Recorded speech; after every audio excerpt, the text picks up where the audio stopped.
ਹਾਂਜੀ ਪੁਲਿਸ ਤਾਂ ਮੈਂ ਪੁਲਿਸ ਕੋਲ ਗਈ ਸੀ ਬਟ ਉਹਨਾਂ ਨੇ ਇਹਨਾਂ ਨੂੰ ਇਨਫੋਰਮੇਸ਼ਨ ਦਿੱਤੀ ਸੀਗੀ ਵੀ ਤੁਹਾਡੇ ਵਾਈਫ ਆ ਇੱਥੇ ਆਏ ਨੇ ਇਸ ਕਰਕੇ ਜਿਹੜਾ ਮੇਰਾ ਫੇਥ ਸੀਗਾ ਪੁਲਿਸ ਤੋਂ ਚਲਾ ਗਿਆ। ਉਹਨਾਂ ਦਾ ਹੀ ਮੈਨੂੰ ਫੋਨ ਆਇਆ ਸੀ ਕਹਿੰਦੇ ਤੈਨੂੰ ਘਰ ਲੈ ਦਿੰਦੇ ਆ ਛੋਟਾ ਜਿਹਾ, ਜੇ ਘਰ ਨਹੀਂ ਲੈਣਾ ਤੇ ਜੇ ਬਾਹਰ ਜਾਣਾ ਤੁਸੀਂ ਮਾਵਾਂ ਧੀਆਂ ਨੇ ਤਾਂ ਤੈਨੂੰ ਅਸੀਂ ਖਰਚਾ ਕਰ ਦਿੰਦੇ ਆ। ਕੱਲ੍ਹ ਪਰਸੋਂ ਹੀ ਮੇਰੇ ਕੋਲ MLA ਸਾਹਿਬ ਦੀ ਇੱਕ ਰਿਕਾਰਡਿੰਗ ਆਈ ਆ ਜਿਹਦੇ ਵਿੱਚ ਉਹ ਕਹਿ ਰਿਹਾ ਤੁਸੀਂ ਐਵੇਂ ਆਫਰ ਦੇ ਜਿਉਂ ਮੈਂ ਤੈਨੂੰ ਡੱਕਾ ਨਹੀਂ ਦੇਣਾ। ਮੈਂ ਫਿਰ ਮੇਰੇ ਘਰੇ ਭਰਾ ਭਰਜਾਈ ਨੂੰ ਫੋਨ ਕੀਤਾ ਵੀ ਇਹਨੂੰ ਕਹਿ ਵੀ ਮੇਰੇ ਨਾਲ ਸੈਟਲਮੈਂਟ ਕਰ ਲਵੇ ਵੀ ਰੌਲਾ ਨਾ ਪਾਵੇ ਵੀ ਆਪਾਂ ਚੁੱਪ ਚਪੀਤੇ ਸਾਰਾ ਸਿਸਟਮ ਕਰ ਲਾਂਗੇ। ਜਿਹਨੇ ਵਸਣਾ ਨਹੀਂ ਹੁੰਦਾ ਉਹ ਆਪਣਾ ਘਰ ਨਹੀਂ ਉਜਾੜਦਾ ਹੁੰਦਾ। ਮੈਂ ਆਪਣਾ ਘਰ ਲੁਟਾਇਆ, ਸੋਨਾ ਲੁਟਾਇਆ, ਸਾਰਾ ਕੁਝ ਇਹਨਾਂ ਦੇ ਖਾਤੇ 'ਚ ਪਾਇਆ ਜੋ ਮੇਰੇ ਕੋਲ ਪ੍ਰੂਫ ਹੈਗੇ ਨੇ ਹਨਾ। ਇਹ ਕਹਿੰਦੇ ਮੈਂ ਬਹੁਤ ਰਹੀਸ ਹਾਂ, ਮੈਂ ਮੰਨ ਗਈ ਮੈਂ ਤੁਸੀਂ ਰਹੀਸ ਹੋ, ਮੈਂ ਮੰਨ ਗਈ ਤੁਸੀਂ ਰਹੀਸ ਹਾਂ ਬਟ ਤੁਸੀਂ ਮੇਰੇ ਤੋਂ ਪੈਸਾ ਕਿਉਂ ਖਾਂਦੇ ਰਹੇ? ਇਹ 14 ਤੋਂ ਲੈ ਕੇ ਹੁਣ ਤੱਕ ਤੁਸੀਂ ਮੇਰੇ ਤੋਂ ਪੈਸਾ ਕਿਉਂ ਖਾਦਾ?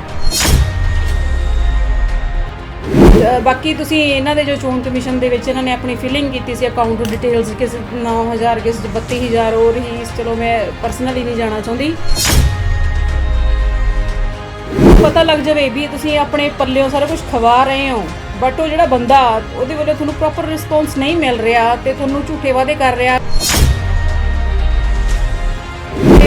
ਰਿਸ਼ਤੇਦਾਰ ਤੁਹਾਨੂੰ ਕਹਿ ਰਹੇ ਆ ਵੀ ਇਹ ਤੁਹਾਨੂੰ ਡਿਚ ਕਰੂਗਾ, ਫਿਰ ਵੀ ਆਪਾਂ ਮੌਕਾ ਤਾਂ ਦਿੰਦੇ ਆ ਵੀ ਚਲੋ ਕੋਈ ਗੱਲ ਨਹੀਂ। ਵਿਆਹ ਤੋਂ ਵੋਟਾਂ ਤੋਂ ਪਹਿਲਾਂ ਵਿਆਹ ਕਰਕੇ 2 ਜਣੇ ਆਉਣਾ, ਚੋਰੀ ਚੋਰੀ ਫੇਰੇ ਕਰਕੇ ਚਲੇ ਜਾਣਾ। ਮੈਂ ਤਾਂ ਆਪਦਾ ਉੱਥੇ ਹੀ ਆਪਣਾ ਖਰਚਾ ਕਰ ਰਹੀ ਹਾਂ। ਜਾਂ ਤਾਂ ਇਹ ਕਹਿਣ ਮੇਰੇ ਅਕਾਊਂਟ 'ਚ ਕੋਈ 1 ਰੁਪਇਆ ਇਹਨਾਂ ਨੇ ਪਵਾਇਆ ਹੋਵੇ, ਕੋਈ ਖਰਚੇ ਦਾ, ਕੋਈ ਨੂਣ ਦਾ, ਕੋਈ ਮਿਰਚ ਦਾ। ਜੋ ਕਹਿ ਰਹੇ ਨਾ ਇਹਨਾਂ ਨੇ ਇੱਕ ਗੱਲ ਕੀਤੀ ਸੀ ਲੱਖ ਰੁਪਏ ਦੀ, ਲੱਖ ਰੁਪਏ ਦਿੰਦਾ ਸ਼ਾਮ ਨੂੰ ਇੱਦਾਂ ਕਰਦੇ ਨੇ ਤੁਸੀਂ ਕਿ 2 ਸਬੂਤ। ਲੱਖਾਂ ਤਾਂ ਮੇਰੇ ਅਕਾਊਂਟ 'ਚ ਤੁਹਾਡੇ ਅਕਾਊਂਟ 'ਚ ਜਾ ਰਹੇ ਆ, ਠੀਕ ਹੈ ਨਾ। 22 ਫਰਵਰੀ 2022 ਨੂੰ 4 ਲੱਖ ਰੁਪਏ। ਹਾਂਜੀ ਤੇ ਫਿਰ ਇਹਨਾਂ ਨੇ ਕਿਹਾ ਮੈਂ ਡਿਫਾਲਟਰ ਹੁੰਦਾ, 70,000 ਦਾ ਚੈੱਕ ਲਾਤਾ, ਤੂੰ ਫਟਾਫਟ ਮੈਨੂੰ 70,000 ਪਾ ਦੇ। ਮੈਂ ਪਾਈਪਾਂ ਲੈਣੀਆਂ 2 ਲੱਖ 2.5 ਲੱਖ ਉਹਦਾ ਪਾ ਦੇ, ਤੂੰ ਮੇਰੇ ਮੁੰਡੇ ਦੇ ਅਕਾਊਂਟ 'ਚ ਪਾ ਦੇ 2-2.5 ਲੱਖ, ਤੂੰ 2 ਮੇਰੇ 'ਚ ਉਹ 'ਚ ਪਾ ਦੇ, ਮੈਂ ਰਜਿਸਟਰੀ ਕਰਾਉਣੀ। ਉਹ ਸਾਰੇ ਚੀਜ਼ਾਂ ਦਾ ਮੇਰੇ ਕੋਲ ਪ੍ਰੂਫ ਹੈਗਾ, ਮੈਂ ਇੱਥੇ ਵਿਦ ਪ੍ਰੂਫ ਬੈਠੀ ਹੈਗੀ।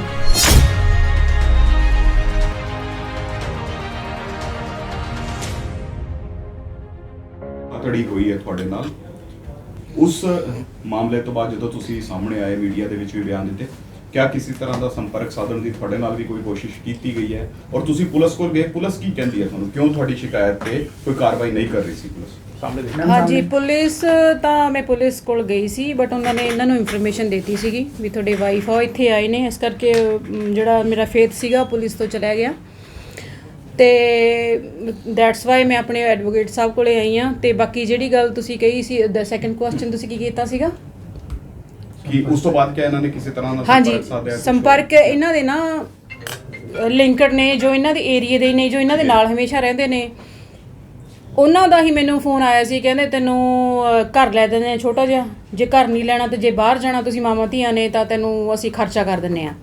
ਉਹ ਵਿੱਚੋਂ ਵਿਚਲੇ ਬੰਦੇ ਆਫਰ ਦੇ ਰਹੇ ਸੀ ਬਟ ਮੇਰੇ ਕੋਲ ਹੁਣ ਕੱਲ੍ਹ ਪਰਸੋਂ ਹੀ ਮੇਰੇ ਕੋਲ MLA ਸਾਹਿਬ ਦੀ ਇੱਕ ਰਿਕਾਰਡਿੰਗ ਆਈ ਆ ਜਿਹਦੇ ਵਿੱਚ ਉਹ ਕਹਿ ਰਿਹਾ ਤੁਸੀਂ ਐਵੇਂ ਆਫਰ ਦੇ ਜਿਉਂ ਮੈਂ ਤੈਨੂੰ ਡੱਕਾ ਨਹੀਂ ਦੇਣਾ ਤੇ ਜਿਹੜਾ ਮੇਰਾ ਟਾਂਗਾ ਸੜਕ ਤੋਂ ਲਾਉਣਾ ਇਹ ਲਾ ਲਵੇ। ਮੀਨਸ ਉਹ ਚੀਜ਼ ਮੈਂ ਤੁਹਾਨੂੰ ਪ੍ਰੂਫ ਕਰੂੰਗੀ। ਤੇ ਫਿਰ ਇਹਨਾਂ ਨੇ ਇੱਕ ਮੇਰੇ ਲਿੰਕਡ ਨੇ ਲੁਧਿਆਣੇ ਤੋਂ, ਉਹਨਾਂ ਨੂੰ ਫੋਨ ਕੀਤਾ ਵੀ ਤੂੰ ਇਹਨੂੰ ਕਹਿ। ਫਿਰ ਮੇਰੇ ਘਰੇ ਭਰਾ ਭਰਜਾਈ ਨੂੰ ਫੋਨ ਕੀਤਾ ਵੀ ਇਹਨੂੰ ਕਹਿ ਵੀ ਮੇਰੇ ਨਾਲ ਸੈਟਲਮੈਂਟ ਕਰ ਲਵੇ ਵੀ ਰੌਲਾ ਨਾ ਪਾਵੇ ਵੀ ਆਪਾਂ ਚੁੱਪ ਚਪੀਤੇ ਸਾਰਾ ਸਿਸਟਮ ਕਰ ਲਾਂਗੇ। ਮੈਡਮ MLA ਸਾਹਿਬ ਕਹਿੰਦੇ ਉਹਨਾਂ ਨੇ ਤੁਹਾਡੇ ਨਾਲ ਕਿਉਂਕਿ ਰਿਸ਼ਤਾ ਜੁੜਿਆ ਸੀ ਇਸ ਕਰਕੇ ਵਿਆਹ ਕਰਾਇਆ, ਬੰਦਿਆਂ ਵਾਲੀ ਗੱਲ ਪੁਗਾਈ ਹੈ। ਕਹਿੰਦੇ ਤੁਸੀਂ ਉਹਨਾਂ ਨਾਲ ਵਸਣਾ ਨਹੀਂ ਚਾਹੁੰਦੇ ਸੀ ਇਸ ਕਰਕੇ ਤੁਸੀਂ 2014 ਤੋਂ ਲੈ ਕੇ ਹੁਣ ਤੱਕ ਉਹਨਾਂ ਦੇ ਖਿਲਾਫ ਸਬੂਤ ਇਕੱਠੇ ਕਰੀ ਗਏ ਔਰ ਆ ਮਾਮਲਾ ਇੱਥੋਂ ਤੱਕ ਲਿਆ ਹੈ। ਦੇਖੋ ਜੀ ਜਿਹਨੇ ਵਸਣਾ ਨਹੀਂ ਹੁੰਦਾ ਉਹ ਆਪਣਾ ਘਰ ਨਹੀਂ ਉਜਾੜਦਾ ਹੁੰਦਾ, ਠੀਕ ਹੈ ਨਾ। ਮੈਂ ਆਪਣਾ ਘਰ ਲੁਟਾਇਆ, ਸੋਨਾ ਲੁਟਾਇਆ, ਸਾਰਾ ਕੁਝ ਇਹਨਾਂ ਦੇ ਖਾਤੇ 'ਚ ਪਾਇਆ ਜੋ ਮੇਰੇ ਕੋਲ ਪ੍ਰੂਫ ਹੈਗੇ ਨੇ ਹਨਾ। ਇਹ ਕਹਿੰਦੇ ਮੈਂ ਬਹੁਤ ਰਹੀਸ ਹਾਂ, ਮੈਂ ਮੰਨ ਗਈ ਮੈਂ ਤੁਸੀਂ ਰਹੀਸ ਹੋ, ਮੈਂ ਮੰਨ ਗਈ ਤੁਸੀਂ ਰਹੀਸ ਹਾਂ ਬਟ ਤੁਸੀਂ ਮੇਰੇ ਤੋਂ ਪੈਸਾ ਕਿਉਂ ਖਾਂਦੇ ਰਹੇ? ਇਹ 14 ਤੋਂ ਲੈ ਕੇ ਹੁਣ ਤੱਕ ਤੁਸੀਂ ਮੇਰੇ ਤੋਂ ਪੈਸਾ ਕਿਉਂ ਖਾਦਾ? ਬਾਕੀ ਤੁਸੀਂ ਇਹਨਾਂ ਦੇ ਜੋ ਚੋਣ ਕਮਿਸ਼ਨ ਦੇ ਵਿੱਚ ਇਹਨਾਂ ਨੇ ਆਪਣੀ ਫਿਲਿੰਗ ਕੀਤੀ ਸੀ ਅਕਾਊਂਟ ਡਿਟੇਲਸ ਕਿਸੇ 9,000 ਕਿਸੇ 'ਚ 32,000 ਹੋ ਰਹੀ। ਚਲੋ ਮੈਂ ਪਰਸਨਲੀ ਨਹੀਂ ਜਾਣਾ ਚਾਹੁੰਦੀ। ਤੇ ਜਿਹੜੇ ਜਦੋਂ ਤੁਹਾਨੂੰ ਪਤਾ ਲੱਗ ਜਾਵੇ ਵੀ ਤੁਸੀਂ ਆਪਣੇ ਪੱਲਿਓਂ ਸਾਰਾ ਕੁਝ ਖਵਾ ਰਹੇ ਹੋ, ਬਟ ਉਹ ਜਿਹੜਾ ਬੰਦਾ ਉਹਦੇ ਵੱਲੋਂ ਤੁਹਾਨੂੰ ਪ੍ਰੋਪਰ ਰਿਸਪੌਂਸ ਨਹੀਂ ਮਿਲ ਰਿਹਾ ਤੇ ਤੁਹਾਨੂੰ ਝੂਠੇ ਵਾਅਦੇ ਕਰ ਰਿਹਾ, ਕੁਝ ਉਹਦੇ ਰਿਸ਼ਤੇਦਾਰ ਤੁਹਾਨੂੰ ਕਹਿ ਰਹੇ ਆ ਵੀ ਇਹ ਤੈਨੂੰ ਡਿਚ ਕਰੂਗਾ, ਫਿਰ ਵੀ ਆਪਾਂ ਮੌਕਾ ਤਾਂ ਦਿੰਦੇ ਆ ਵੀ ਚਲੋ ਕੋਈ ਗੱਲ ਨਹੀਂ, ਠੀਕ ਹੋ ਜਾਊਗਾ ਬਟ ਰਾਈਟ ਨਾਓ ਹੁਣ ਵਿਆਹ ਤੋਂ ਵੋਟਾਂ ਤੋਂ ਪਹਿਲਾਂ ਵਿਆਹ ਕਰਕੇ 2 ਜਣੇ ਆਉਣਾ, ਚੋਰੀ ਫੇਰੇ ਕਰਕੇ ਚਲੇ ਜਾਣਾ। ਮੈਂ ਤਾਂ ਆਪਦਾ ਉੱਥੇ ਹੀ ਆਪਣਾ ਖਰਚਾ ਕਰ ਰਹੀ ਹਾਂ, ਜਾਂ ਤਾਂ ਇਹ ਕਹਿਣ ਮੇਰੇ ਅਕਾਊਂਟ 'ਚ ਕੋਈ 1 ਰੁਪਇਆ ਇਹਨਾਂ ਨੇ ਪਵਾਇਆ ਹੋਵੇ, ਕੋਈ ਖਰਚੇ ਦਾ, ਕੋਈ ਨੂਣ ਦਾ, ਕੋਈ ਮਿਰਚ ਦਾ, ਜੋ ਕਹਿ ਰਹੇ ਨਾ ਇਹਨਾਂ ਨੇ ਇੱਕ ਗੱਲ ਕੀਤੀ ਸੀ ਲੱਖ ਰੁਪਏ ਦੀ, ਮੈਂ ਲੱਖ ਰੁਪਏ ਦਿੰਦਾ ਸ਼ਾਮ ਨੂੰ ਇੱਦਾਂ ਕਰਦੇ ਨੇ, ਤੁਸੀਂ ਕਿਹਾ 2 ਸਬੂਤ, ਲੱਖਾਂ ਤਾਂ ਮੇਰੇ ਅਕਾਊਂਟ 'ਚੋਂ ਤੁਹਾਡੇ ਅਕਾਊਂਟ 'ਚ ਜਾ ਰਹੇ ਆ, ਠੀਕ ਹੈ ਨਾ। 22 ਫਰਵਰੀ 2022 ਨੂੰ 4 ਲੱਖ ਰੁਪਏ ਗਿਆ। ਹਾਂਜੀ, ਤੇ ਫਿਰ ਇਹਨਾਂ ਨੇ ਕਿਹਾ ਮੈਂ ਡਿਫਾਲਟਰ ਹੁੰਦਾ, 70,000 ਦਾ ਚੈੱਕ ਲਾਤਾ, ਤੂੰ ਫਟਾਫਟ ਮੈਨੂੰ 70,000 ਪਾ ਦੇ, ਮੈਂ ਪਾਈਪਾਂ ਲੈਣੀਆਂ 2 ਲੱਖ 2.5 ਲੱਖ ਉਹਦਾ ਪਾ ਦੇ, ਤੂੰ ਮੇਰੇ ਮੁੰਡੇ ਦੇ ਅਕਾਊਂਟ 'ਚ ਪਾ ਦੇ 2.5 ਲੱਖ, ਤੂੰ 2 ਮੇਰੇ 'ਚ ਉਹ 'ਚ ਪਾ ਦੇ, ਮੈਂ ਰਜਿਸਟਰੀ ਕਰਾਉਣੀ, ਉਹ ਸਾਰੇ ਚੀਜ਼ਾਂ ਦਾ ਮੇਰੇ ਕੋਲ ਪ੍ਰੂਫ ਹੈਗਾ, ਮੈਂ ਇੱਥੇ ਵਿਦ ਪ੍ਰੂਫ ਬੈਠੀ ਹੈਗੀ ਹਾਂ। मैम एक चीज़ हो रहा है, कितने ना कितने सवाल जरूर चुक्या है कि तुसी पॉलिटिकल काफ़ी एक्टिव रहते सीगे और पॉलिटिकल क्या गया कि तुसी किसी ना किसी पॉलिटिकल के झांसे से आके और पॉलिटिकल के कहण ते कुछ इस तरीके का काम कर रहे हैं। देखो जी, जे मैं पोलिटिकल एक्टिवेट होऊंगी ਤਾਂ ਓਬਵੀਅਸਲੀ ਮੇਰੀ ਮੀਡੀਆ ਦੇ ਵਿੱਚ ਜਾਂ ਕਿਤੇ ਸੋਸ਼ਲ ਦੇ ਮੇਰੇ ਪਿਕਚਰਾਂ ਪਈਆਂ ਹੋਣਗੀਆਂ, ਕਿਸੇ ਲੀਡਰਾਂ ਦੇ ਨਾਲ ਮੇਰੇ ਪਿਕਚਰਾਂ ਪਈਆਂ ਹੋਣਗੀਆਂ, ਜਾਂ ਮੈਂ ਕੁਝ ਉਹਨਾਂ ਨਾਲ ਕਨਵਰਸੇਸ਼ਨ ਕਰਦੀ ਹੋਊਂਗੀ, ਕੋਈ ਤਾਂ ਸਬੂਤ ਹੋਊਗਾ। पेज चल रहा है, उस नाम के ऊपर काफ़ी कमेंट्स हो रहे हैं, काफ़ी पोस्टर्स हो रहे हैं। ਹਾਂਜੀ, ਉਹ ਮੇਰਾ ਪੇਜ ਪਰਸਨਲ ਆ, ਉਹ ਮੇਰਾ ਫੇਸਬੁੱਕ ਹੈਗਾ, ਉਹ ਮੇਰਾ ਹੈਗਾ ਪੇਜ।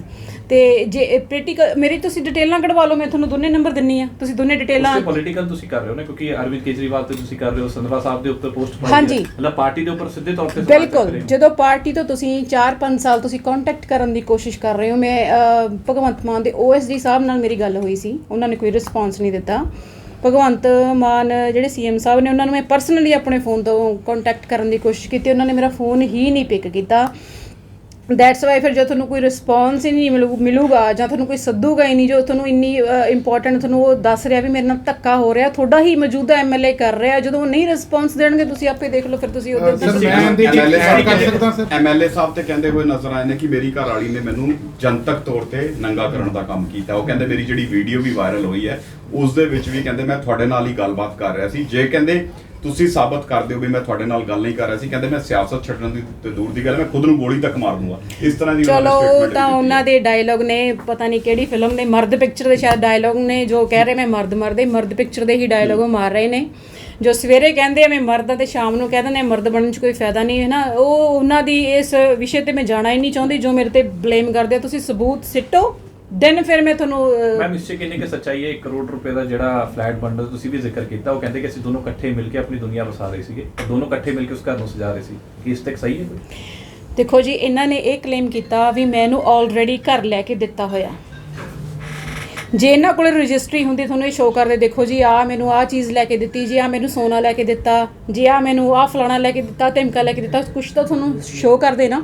ਉਹ ਫਲੈਟ ਇਹਨਾਂ ਨੇ 1 ਨਹੀਂ 2 ਲਏ ਨੇ, ਇੱਕ ਸਵਰਨ ਸਿੰਘ ਧੁੰਨ ਦੇ ਨਾਮ ਤੇ ਹੈ ਇਹਨਾਂ ਦਾ ਹੀ ਆ, ਇੱਕ ਹਾਂਜੀ ਤੇ ਇੱਕ ਇਹਨਾਂ ਦੇ ਨਾਮ ਤੇ ਹੀ ਆ, ਉਹ ਹਜੇ ਅੰਡਰ ਚੱਲ ਰਿਹਾ ਵਾ। ਉਹ ਇਹਨਾਂ ਦੀ ਵੀਡੀਓ ਤੇ ਸੌਰੀ ਰਿਕਾਰਡਿੰਗ ਦੇ ਵਿੱਚ ਕਿਹਾ ਕਹਿੰਦੇ ਉਹ ਘਰ ਨਹੀਂ ਮੈਨੂੰ ਦੇਣਾ, ਛੋਟਾ ਕੋਈ 15-20 ਲੱਖ ਜਾਂ ਕੁਝ 10-12 ਲੱਖ ਦਾ ਕਿਤੇ ਮਿਲਦਾ ਉਹ ਮੈਂ ਆਫਰ ਕਰ ਸਕਦਾ, ਪਰ ਉਹ ਘਰ ਨਹੀਂ ਮੈਨੂੰ ਦੇਣਾ। ਉਹ ਮੇਰੇ ਕੋਲ ਇਹਨਾਂ ਦੀ ਰਿਕਾਰਡਿੰਗ ਹੈਗੀ ਆ। ਇੱਕ ਰਿਕਾਰਡਿੰਗ ਤੁਹਾਡੀ ਵੀ ਹੈਗੀ ਜਿਸ 'ਚ ਤੁਸੀਂ 1 ਕਰੋੜ ਰੁਪਏ ਦਾ ਜ਼ਿਕਰ ਕਰ ਰਹੇ ਹੋ, ਇੱਕ ਗੱਡੀ ਦਾ ਜ਼ਿਕਰ ਕਰ ਰਹੇ ਹੋ, ਕੁਝ ਪੈਸੇ ਦਾ ਨਹੀਂ, ਗੱਡੀ ਦਾ ਜ਼ਿਕਰ ਇਦਾਂ ਦਾ ਜ਼ਿਕਰ ਨਹੀਂ। ਜਦੋਂ ਇਹਨਾਂ ਦਾ ਨਾ ਇੱਕ ਭਣੋਈਆ, ਇੱਕ ਇਹਨਾਂ ਦੇ ਮਾਮੇ ਦਾ ਲੜਕਾ, ਇੱਕ ਇਹਨਾਂ ਦਾ ਜਮਾਈ, ਇੱਕ 2-3 ਫਰੈਂਡਸ ਵਗੈਰਾ ਸੀ, ਉਹ ਮੇਰੇ ਕੋਲ ਆਏ ਸੀਗੇ ਇਹ ਮੇਰੇ ਫੋਟੋ ਅਪਲੋਡ ਕਰਨ ਤੋਂ ਪਹਿਲਾਂ। ਇਹ ਚੀਜ਼ ਤਾਂ ਉਹ ਮੈਨੂੰ ਕਹਿੰਦੇ ਸੀ ਵੀ ਤੂੰ ਲਿਖਾ ਪੜ੍ਹੀ ਕਰ ਲਾ।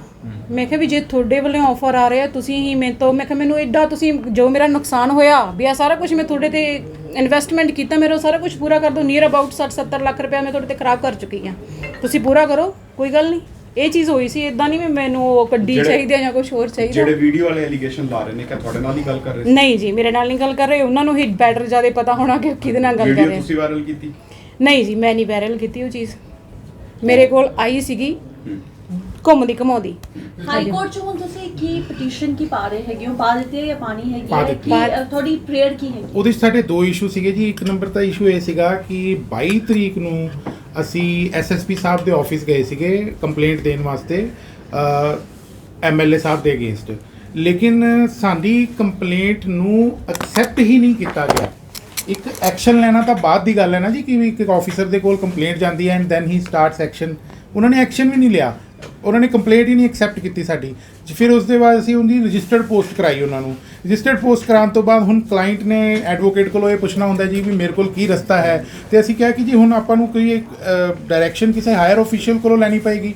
ਫਿਰ ਅਸੀਂ ਡੀਜੀਪੀ ਸਾਹਿਬ ਨੂੰ ਵੀ ਦਰਖਾਸਤ ਦਿੱਤੀ, ਸੀਐਮ ਆਫਿਸ ਵੀ ਦਰਖਾਸਤ ਦਿੱਤੀ, ਬਟ ਸਾਨੂੰ ਕੋਈ ਹਾਲੇ ਤਾਈਂ ਆਨਸਰ ਨਹੀਂ ਮਿਲਿਆ। ਇਹਦਾ ਜਵਾਬ ਸੋਨੀ ਸਾਹਿਬ ਹੀ ਦੇ ਸਕਦੇ ਹੈ ਕਿ ਇੱਕ ਜਦੋਂ ਕੋਈ ਰੇਪ ਵਿਕਟਿਮ ਕੰਪਲੇਂਟ ਦਿੰਦਾ ਹੈ ਤੇ ਪੰਜਾਬ ਸਰਕਾਰ ਨੇ ਕੀ ਮੋਡਸ ਆਪਰੈਂਡੀ ਬਣਾਈ ਹੈ, ਕੀ ਪ੍ਰੋਸੀਜਰ ਅਡਾਪਟ ਕੀਤਾ ਹੈ ਕਿ ਉਸ ਕੰਪਲੇਂਟ ਨੂੰ ਕਿਵੇਂ ਐਂਟਰਟੇਨ ਕੀਤਾ ਜਾਏਗਾ। ਮਾਨਯੋਗ ਸੁਪਰੀਮ ਕੋਰਟ ਦੀਆਂ ਕਈ ਗਾਈਡਲਾਈਨਸ ਨੇ, 0 FIR ਇਮੀਡੀਏਟਲੀ ਦਰਜ ਕਰਨੀ ਹੁੰਦੀ ਹੈ ਜਦੋਂ ਕੋਈ ਇਸ ਤਰ੍ਹਾਂ ਦੀ ਕੰਪਲੇਂਟ ਆਉਂਦੀ ਹੈ, ਬਟ ਸਾਡੇ ਕੇਸ ਦੇ ਵਿੱਚ ਇਸ ਤਰ੍ਹਾਂ ਦਾ ਕੁਝ ਵੀ ਨਹੀਂ ਹੋਇਆ। ਪ੍ਰੇਅਰ ਕੀ ਰੱਖੀ ਹੈ ਅਸੀਂ ਪ੍ਰੇਅਰ 2 ਰੱਖੀਆਂ ਜੀ। ਇੱਕ ਤਾਂ protection of life and Liberty, ਕਿਉਂਕਿ ਇਹਨਾਂ ਨੂੰ ਲਗਾਤਾਰ ਧਮਕੀਆਂ ਆ ਰਹੀਆਂ, ਕੁਝ ਵੌਇਸ ਮੈਸੇजेस ਨੇ ਜਿਹੜੇ ਅਸੀਂ ਮੀਡੀਆ ਨਾਲ ਸ਼ੇਅਰ ਕਰਾਂਗੇ। ਉਸ ਤੋਂ ਬਾਅਦ ਸੈਕਿੰਡ ਪ੍ਰੇਅਰ ਅਸੀਂ ਇਹ ਕੀਤੀ ਕਿ ਜਿਹੜੀ ਅਸੀਂ ਕੰਪਲੇਂਟ ਦੇ ਰਹੇ ਹਾਂ, ਇਸ ਕੰਪਲੇਂਟ ਤੇ ਐਟਲੀਸਟ ਇਨਕੁਆਇਰੀ ਤਾਂ ਸ਼ੁਰੂ ਕਰੋ, ਕਿਉਂਕਿ ਅਸੀਂ ਵਿਦ ਡਾਕੂਮੈਂਟਸ ਔਰ ਵਿਦ ਐਵੀਡੈਂਸ ਦੇ ਰਹੇ ਹਾਂ। ਮੇਨ ਇਸ਼ੂ ਜਿਹੜਾ ਤੁਹਾਨੂੰ ਮੈਂ ਸਭ ਤੋਂ ਪਹਿਲਾਂ ਐਕਸਪਲੇਨ ਕੀਤਾ ਸੀ ਮੀਡੀਆ ਦੇ ਭਾਈਚਾਰੇ ਨੂੰ, ਉਹ ਇਹੀ ਕੀਤਾ ਸੀ ਕਿ ਕਿਸੇ ਵੀ ਆਦਮੀ ਨੂੰ ਇਹ ਹੱਕ ਨਹੀਂ ਹੈ ਹਿੰਦੁਸਤਾਨ ਦੇ ਵਿੱਚ ਕਿ ਉਹ 2 ਸ਼ਾਦੀਆਂ ਸਾਈਮਲਟੇਨੀਅਸਲੀ ਕਰਵਾ ਸਕੇ। ਜੇ ਤੁਸੀਂ ਪਹਿਲੀ ਸ਼ਾਦੀ ਨਾਲ ਤੋੜ ਚੁੱਕੇ ਹੋ, ਡਿਵੋਰਸ ਲੈ ਚੁੱਕੇ ਹੋ ਕਾਨੂੰਨੀ ਤੌਰ ਤੇ, ਫਿਰ ਤੁਸੀਂ ਦੂਸਰੀ ਸ਼ਾਦੀ ਕਰਵਾ ਲਓ। ਸਾਡੀ ਕਲਾਇੰਟ ਨੂੰ ਇਹ ਕਿਹਾ ਗਿਆ ਕਿ ਮੇਰਾ ਡਿਵੋਰਸ ਹੋਇਆ ਹੋਇਆ, ਉਹਨਾਂ ਨੂੰ ਇਹ ਕਲੇਮ ਕੀਤਾ ਗਿਆ। ਅੱਜ ਵੀ ਮੀਡੀਆ ਦੇ ਵਿੱਚ ਪਠਾਨ ਮਾਜਰਾ ਜੀ ਛਾਤੀ ਠੋਕ ਕੇ ਕਹਿੰਦੇ ਪਿਆ ਕਿ ਮੈਂ ਦੂਜਾ ਵਿਆਹ ਕੀਤਾ ਜੀ। ਉਹਨਾਂ ਨੂੰ ਕੋਈ ਸ਼ਰਮ ਨਹੀਂ ਹੈ ਇਸ ਗੱਲ ਦੇ ਵਿੱਚ। ਕਿਸ ਤਰ੍ਹਾਂ ਦਾ ਸਮਾਜ ਸਿਰਜ ਰਹੇ ਆਪਾਂ ਕਿ ਤੁਸੀਂ ਕਾਨੂੰਨੀ ਤੌਰ ਤੋਂ ਡਿਵੋਰਸ ਨਹੀਂ ਹੋ, ਫਿਰ ਤੁਸੀਂ ਨਾਲ ਹੀ ਕਲੇਮ ਕਰੀ ਜਾਂਦੇ ਹੋ ਕਿ ਇਹ ਮੇਰੀ ਸੈਕਿੰਡ ਮੈਰਿਜ ਹੈ। ਫਿਰ ਤੁਸੀਂ ਡਿਸਓਨ ਨਹੀਂ ਕੀਤਾ ਆਪਦੀ ਫਸਟ ਵਾਈਫ ਨੂੰ। ਤੁਹਾਡੇ ਹਾਂਜੀ, ਅਸੀਂ ਇਹਦੇ 'ਚ ਪਾਰਟੀ DGP ਸਾਹਿਬ ਨੂੰ ਬਣਾਇਆ ਜੀ, ADGP ਕ੍ਰਾਈਮ ਨੂੰ ਬਣਾਇਆ ਜੀ, ਇਹਦੇ 'ਚ ਪਾਰਟੀ SSP ਸਾਹਿਬ ਨੂੰ ਬਣਾਇਆ, SHO ਜ਼ੀਰਕਪੁਰ ਨੂੰ ਬਣਾਇਆ ਜੀ ਪਾਰਟੀ, ਜਿਨ੍ਹਾਂ ਦੇ ਕੋਲ ਅਸੀਂ ਦਰਖਾਸਤ ਦਿੱਤੀ ਹੈ। ਐਡਵੋਕੇਟ ਸਾਹਿਬ ਪੰਚਾਇਤੀ ਡਿਵੋਰਸ ਦੀ ਗੱਲ ਕਰਦੇ ਨੇ, ਕਹਿੰਦੇ ਜੀ ਇਹ ਸਾਡਾ ਪੰਚਾਇਤੀ ਡਿਵੋਰਸ ਹੋਇਆ ਸੀ ਸਰ ਪੰਚਾਇਤੀ ਡਿਵੋਰਸ, ਪਹਿਲੀ ਗੱਲ ਤਾਂ ਇਹ ਹੈ ਜੀ ਕਿ ਸਾਡਾ ਹਿੰਦੁਸਤਾਨ ਦਾ ਕਾਨੂੰਨ ਪੰਚਾਇਤੀ ਡਿਵੋਰਸ ਨੂੰ ਨਹੀਂ ਐਕਸੈਪਟ ਕਰਦਾ। ਤੁਸੀਂ ਇੱਕ ਪਬਲਿਕ ਫਿਗਰ ਹੋ, ਤੁਸੀਂ ਉਹ ਕੋਈ ਵੀ ਦੁਨੀਆ ਦੇ ਵਿੱਚ ਆਦਮੀ ਹੈ, ਘਰ ਬੈਠੇ ਕੀ ਕਰ ਰਿਹਾ ਕਿਸੇ ਨੂੰ ਨਹੀਂ ਪਤਾ, ਲੇਕਿਨ ਇੱਕ ਪਬਲਿਕ ਫਿਗਰ ਹੈ, MLA, ਪੂਰੇ ਦੇਸ਼ ਦੇ ਵਿੱਚ ਉਹਦੀ ਰਿਕੋਗਨੀਸ਼ਨ ਹੁੰਦੀ ਹੈ, ਉਹ ਇੱਕ ਸੋਸ਼ਲ ਸੈਲੈਬ੍ਰਿਟੀ ਹੈ। ਉਹਨੂੰ ਇਹ ਹੱਕ ਨਹੀਂ ਹੈ ਕਿ ਉਹ ਇਸ ਤਰ੍ਹਾਂ ਦੀਆਂ ਗੱਲਾਂ ਜਨਤਕ ਕਰੇ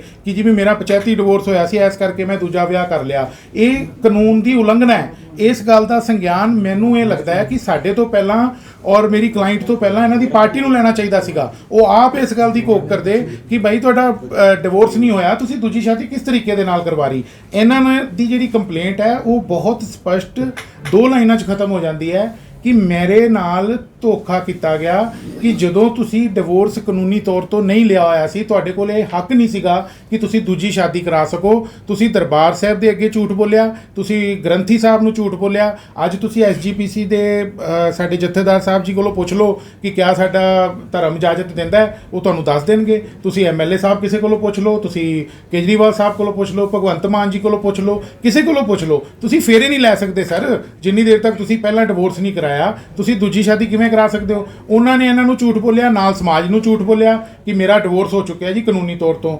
ਅੱਜ ਤੁਸੀਂ ਬੜੀ ਇੱਕ ਅਸਮਾਜਿਕ ਗੱਲ ਕਰਦੇ ਪਏ ਹੋ, ਅਨਸਿਵਿਲਾਈਜ਼ਡ ਗੱਲ ਕਰਦੇ ਪਏ ਹੋ ਕਿ ਇਹ ਮੇਰੀ ਪਤਨੀ ਹੈ ਜੀ। ਕਿਸ ਤਰ੍ਹਾਂ ਤਰੀਕੇ ਦੇ ਨਾਲ ਤੁਸੀਂ ਜਾਂ ਤਾਂ ਤੁਸੀਂ ਪਹਿਲੀ ਪਤਨੀ ਨੂੰ ਆਪਦੀ ਪਤਨੀ ਕਹਿ ਸਕਦੇ ਹੋ ਜਾਂ ਤੁਸੀਂ ਦੂਜੀ ਪਤਨੀ ਨੂੰ ਕਹਿ ਸਕਦੇ ਹੋ। ਡਿਵੋਰਸ ਤੁਸੀਂ ਲਿਆ ਨਹੀਂ। ਤੁਹਾਨੂੰ ਕਿੰਨੇ ਟਾਈਮ ਬਾਅਦ ਇਹ ਪਤਾ ਚੱਲਿਆ ਕਿ ਡਿਵੋਰਸ ਦੇ ਕਾਗਜ਼ਾਂ ਤੁਸੀਂ ਜਦੋਂ ਮੰਗੇ ਹੋਣੇ ਉਹਨਾਂ ਨੇ ਸ਼ੋ ਨਹੀਂ ਕੀਤੇ? 1 ਫਰਵਰੀ ਨੂੰ ਮੈਨੂੰ ਮਤਲਬ ਪਤਾ ਲੱਗਿਆ।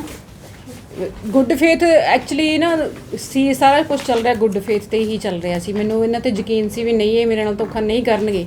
ਬਟ ਜਦੋਂ ਇਲੈਕਸ਼ਨ ਕਮਿਸ਼ਨ ਦੇ ਵਿੱਚ ਮੈਂ ਕਢਵਾਏ ਸੀਗੇ ਕਾਗਜ਼, ਤਾਂ ਉਹਨਾਂ ਵਿੱਚ ਇਹਨਾਂ ਨੇ ਸਪਾਊਸ ਆਪਣੀ ਵਾਈਫ ਨੂੰ ਪਾਇਆ ਹੋਇਆ ਸੀਗਾ। ਉੱਥੋਂ ਹੀ ਡਿਸਪਿਊਟ ਸ਼ੁਰੂ ਹੋਇਆ। ਆ ਐਫੀਡੇਵਿਟ ਹੈ ਜੀ ਜਿਹੜਾ ਪਠਾਨ ਮਾਜਰਾ ਜੀ ਨੇ ਇਲੈਕਸ਼ਨ ਕਮਿਸ਼ਨ ਨੂੰ ਦਿੱਤਾ। 1 ਫਰਵਰੀ ਨੂੰ ਇਹ ਆਇਆ। ਉਸ ਤੋਂ ਬਾਅਦ ਇਹਨਾਂ ਨੂੰ ਪਤਾ ਚੱਲਿਆ ਕਿ ਕਾਨੂੰਨੀ ਤੌਰ ਤੇ ਮੈਂ ਇਹਨਾਂ ਦੀ ਪਤਨੀ ਬਣ ਹੀ ਨਹੀਂ ਸਕਦੀ। ਇਹ ਅੱਜ ਬਾਰ-ਬਾਰ ਇਹ ਗੱਲ ਕਹਿ ਰਿਹਾ ਮਰਦ ਬੜਾ ਬੁਰਾ ਲੱਗਦਾ ਹੈ ਵੀ ਇੱਕ ਬਹੁਤ ਪੁਰਾਣੇ ਢਰੇ ਦੀ ਗੱਲ ਕਿ ਇੱਕ ਵੀ ਜਿਵੇਂ ਕਬੀਲਾਈ ਸੋਚ ਹੁੰਦੀ ਹੈ, ਅਸੀਂ ਕਬੀਲਿਆਂ 'ਚ ਰਹਿ ਰਹੇ ਹਾਂ ਵੀ ਕੋਈ ਵੀ ਔਰਤ ਨੂੰ ਚੱਕ ਲਿਆਓ, ਕਿਸੇ ਨੂੰ ਚੱਕ ਦਿਓ। ਔਰਤ ਨੂੰ ਬਰਾਬਰ ਦਾ ਹੱਕ ਹੈ, ਇਨਸਾਨ ਨੂੰ ਆਦਮੀ ਦੇ ਬਰਾਬਰ ਦਾ ਹੱਕ ਹੈ। ਇਸ ਤਰ੍ਹਾਂ ਤੁਸੀਂ ਕਿਵੇਂ ਕਰ ਸਕਦੇ ਹੋ? ਪਟੀਸ਼ਨ ਸਰ ਫਾਈਲ ਹੋ ਗਈ ਹੈ? ਹਾਂਜੀ ਫਾਈਲ ਹੋ ਗਈ ਹੈ ਜੀ। ਅਸੀਂ ਡਾਇਰੀ ਨੰਬਰ ਤੁਹਾਨੂੰ ਦੇ ਦਿਆਂਗੇ। 2-3 ਦਿਨ ਲੱਗ ਜਾਣਗੇ ਸਰ ਸੁਣਵਾਈ ਤੇ, ਕਿਉਂਕਿ ਜੋ ਪ੍ਰੋਸੀਜਰ ਹੈ ਜੀ, ਪਟੀਸ਼ਨ ਪਾਸ ਹੋਏਗੀ, ਉਸ ਤੋਂ ਬਾਅਦ ਕੋਰਟ 'ਚ ਉਹਦੀ ਹੀਅਰਿੰਗ ਹੋਏਗੀ। This is it.